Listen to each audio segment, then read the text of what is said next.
people are finally waking up to the fraud that is Barack Hussein Obama.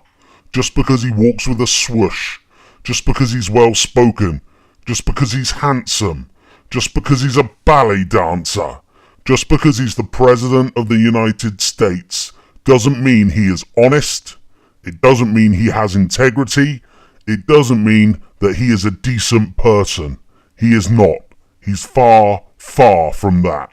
Watch these two short clips, and you will see that the illusion that Obama is a peacemaker and a force for democracy is in fact crumbling. Obama is a fraud. Obama is a liar. Obama is a charlatan. Obama is a killer of mass proportion. And don't be so petty to think I'm saying this because he is black. If you think it is, you need to grow the hell up, because it's one-dimensional thinking like that that's got us in this mess in the first place. It's time for us as a people to wake up, to grow up, and to start paying attention to what other people are doing in our name. We're already at the stage where Obama can murder any American citizen anywhere around the world for any reason he dreams up. You don't believe me? Well, you haven't been paying attention, have you?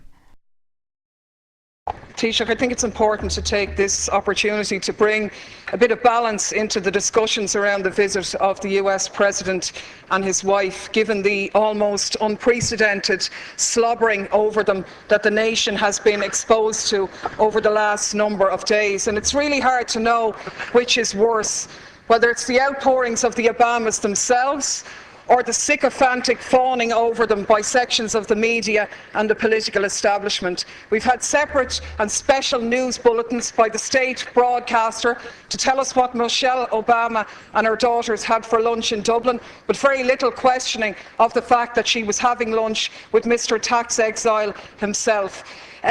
We had very little challenging of the fact that she's glad to be home, a country that she's been in less than a week and that her husband has very tenuous links in. And of course, the biggest irony of all, the protestations of Obama himself in his speech to the children in Northern Ireland about peace, when he said, "Those who choose a path of peace, I promise you that the United States of America will support you every step of the way. We will be the wind at your back." Now I ask you, is this person going for the Hypocrite of the Century award? Because we have to call things by their right names. And the reality is that by any serious examination, this man is a war criminal. He has just announced his decision to supply arms to the Syrian opposition, including the jihadists, fueling the destabilisation of that region and continuing to undermine secularism and knock back conditions for women. This is the man who is in essence stalling the Geneva peace talks by trying to broker enhanced leverage for the Syrian opposition by giving them arms, and to hell with the thousands more who lose their lives, or the tens of thousands more who will be displaced as this war goes on. This is the man who has facilitated a 200% increase in the use of drones, which have killed thousands of people, including hundreds of children. And you, Taoiseach, you are the one who's turned a blind eye on these activities. You've talked about the G8 being an opportunity to showcase Ireland. But is it not a reality that you have showcased us as a nation of pimps, prostituting ourselves in return for a pat on the head? To be honest with you, we were really speculating this morning whether you were going to deck the cabinet out in leprechaun hats decorated with a bit of stars and stripes to really mark abject humiliation here. Mr. Speaker, the President's Justice Department sold weapons to narco-terrorists south of our border who killed one of our finest.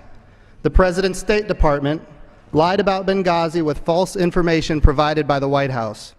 The President's Attorney General authorized spying on a Fox News journalist and his family for reporting on a North Korean nuclear test.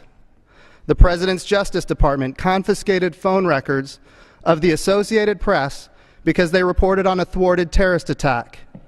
The President's Treasury Department uses the IRS to target political opposition.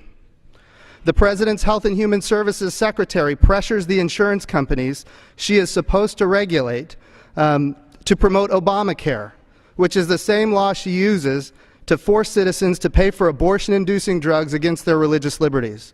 Mr. Speaker, the President's dishonesty, incompetence, vengefulness, and lack of moral compass lead many to suggest that he is not fit to lead. The only problem is that his Vice President is equally unfit and even more embarrassing.